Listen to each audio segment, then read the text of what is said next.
मित्रों प्रणाम। आज पुनः आपके सामने उपस्थित हूँ वास्तु की कुछ नई जानकारियाँ लेकर के।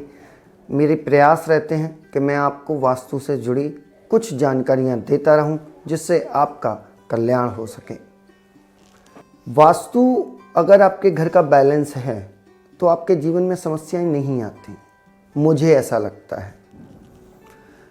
कहीं ना कहीं जो भी आपके साथ समस्या चल रही है उसका कारण आपकी या तो जन्म पत्री में होता है या आपके घर में होता है। जन्म पत्री से आपके घर की समस्या मालूम पड़ जाएगी, ज्योतिष आपकी समस्या का कारण बता देगा, लेकिन निवारण वास्तु के अनुसार ही होता है। और वास्तु यदि आपके घर का बैलेंस है, आपके घर के 5 तत्व यदि बैलेंस हैं और वो वास्तु के 16 जोन, 8 दिशाओं के बारे में आप भली भांति जानते होंगे। नॉर्मली 90 डिग्री की एक दिशा होती है।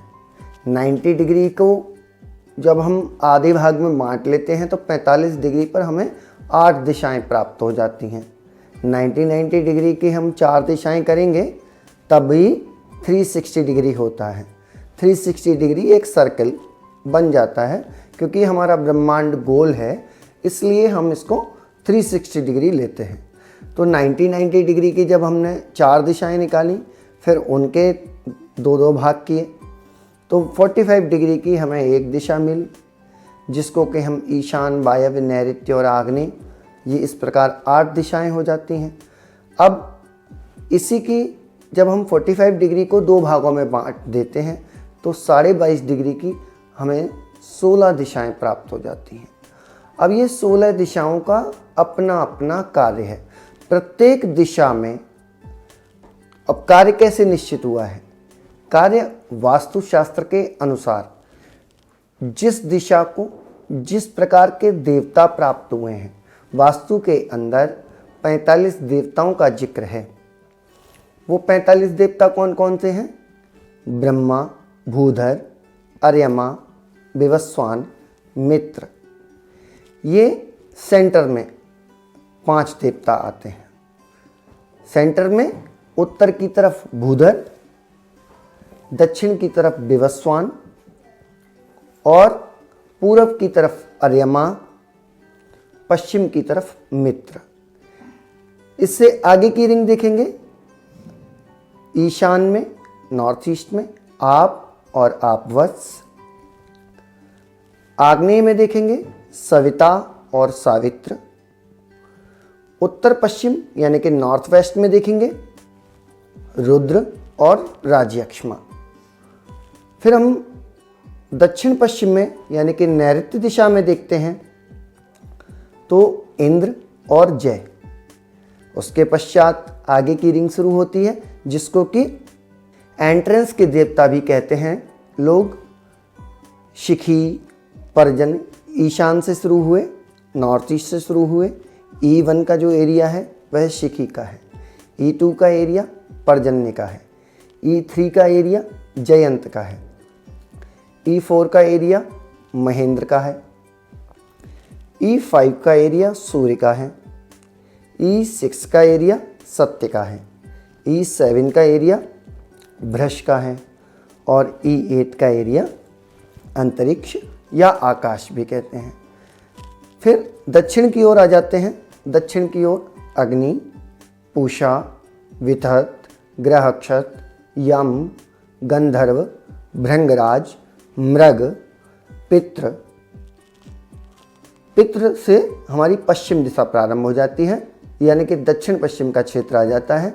यहाँ पर पितरों का वास माना जाता है। पितृ गौवारिक, सुग्रीव, पुष्पदंत, वरुण, असुर, शोष और पाप यक्षमा। यहाँ पर पश्चिम दिशा समाप्त हुई। अब हमारा उत्तर दिशा प्रारंभ हो जाती है। रोग, नाग, मुख्य, भल्लाट, सोम, सर्प, अदिति और दिति।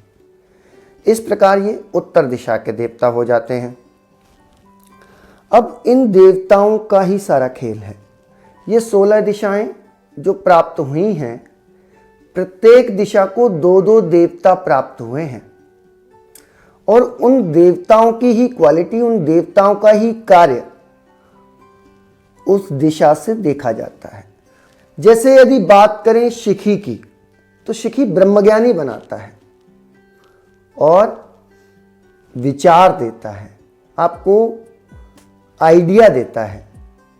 और पर्जन्य की बात करें तो यह उस विचार के फुलफिलमेंट के लिए फर्टिलाइजेशन का काम करता है।